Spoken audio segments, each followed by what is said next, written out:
Hi guys, welcome back to my channel. I am Crew Culture. Welcome if you're new here. The purpose of today's video is to really get into the nitty-gritty hard truths that they don't tell you when trying to get into banking and finance. And this video is not to discourage anyone, but just to simply add value and have an understanding of why it's actually not as easy as people may make it out to seem. And if you like this video, please remember to hit that subscribe button and give your girl a thumbs up.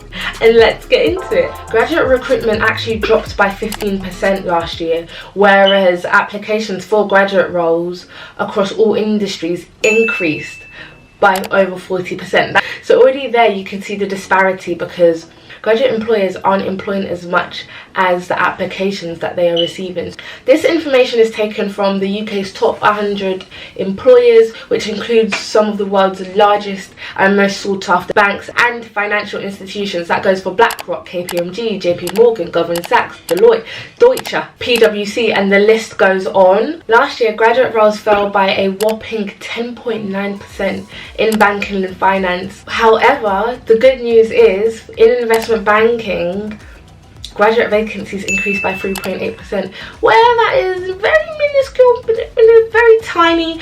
I mean, it is something. In 2020, we were in the thick of a pandemic.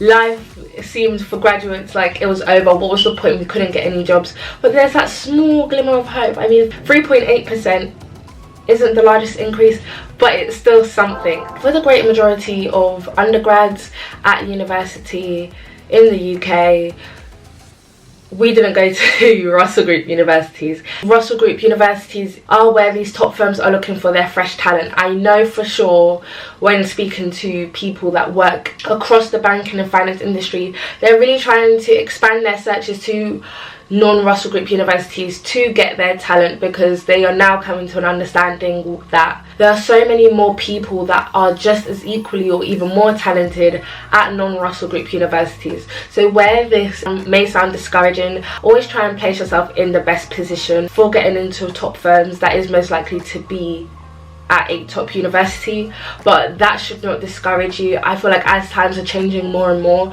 people are understanding that just because you don't go to a Russell Group, you're not more than able to do the job the same or perhaps even better. Applications are constantly on the uprise for graduate schemes at top firms. For example, in investment banking, applications last year were up by 42%. That means on top of all the people that are already putting in applications, an additional 42% are also applying, and that goes the same with banking and finance. Banking and finance applications are up by 40%. It is extremely competitive out here. Everyone wants a piece of the pie, especially because investment banking and banking and finance are one of the top paying industries you can enter once leaving university straight off the bat. This information to me is so valuable because it kind of puts everything into perspective. When you think about it, you're not just competing with people from the UK, there's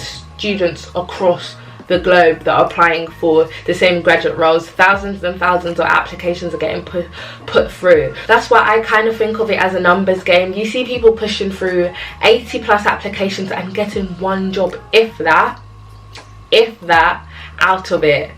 Imagine applying to 80 jobs and even being fortunate enough to get through to 10 assessment centres, but only getting one offer. The banking industry, as much as I shared on my channel of people that got in and are doing amazing things, this is the reality of it. I mean, it's not as easy as everyone makes it seem. That's why it's so important for me to show you guys the realities of the numbers and the facts and the figures of what you're actually getting yourself in for. Because once you leave university, if you're no longer eligible to apply for graduate roles, that makes your chances of getting in a lot harder. You can't apply to spring weeks or summer internships or graduate roles now. You have to go through professional hiring. Professional hiring, I would say, in my opinion, is a lot more difficult because you have to be a professional with experience. They want to see that experience, and if you're a graduate that hasn't secured any experience, it's going to be very challenging. Not impossible,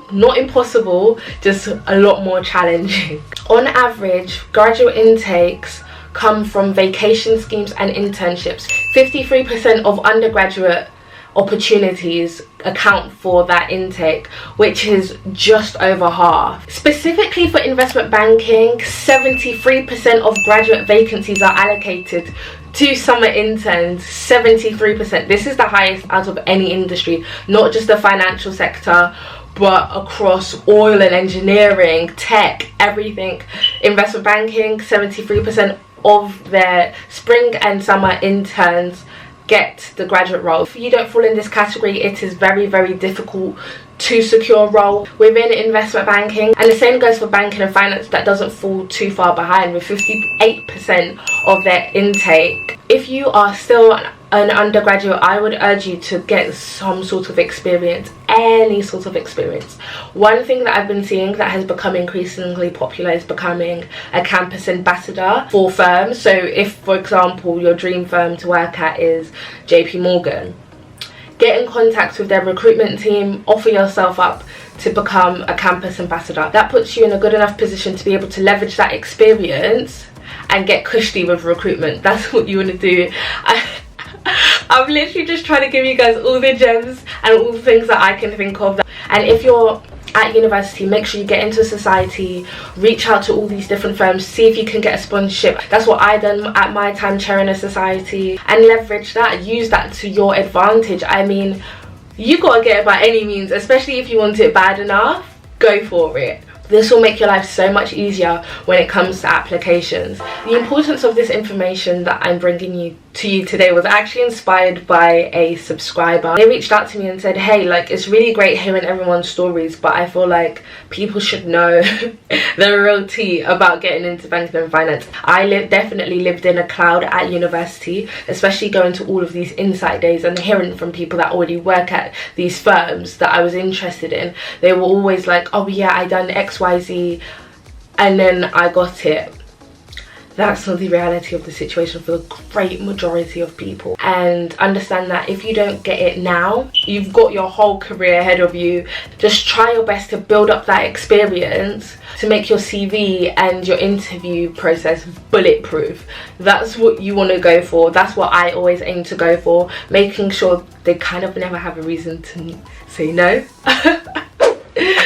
And yeah, so that's a wrap. So I hope you guys enjoyed today's video. Thank you so much for tuning in. Again, please try not to be discouraged. This should motivate you to go harder, if anything. Please remember to smash that subscribe button and give your girl a thumbs up. I will catch you in the next one. Bye.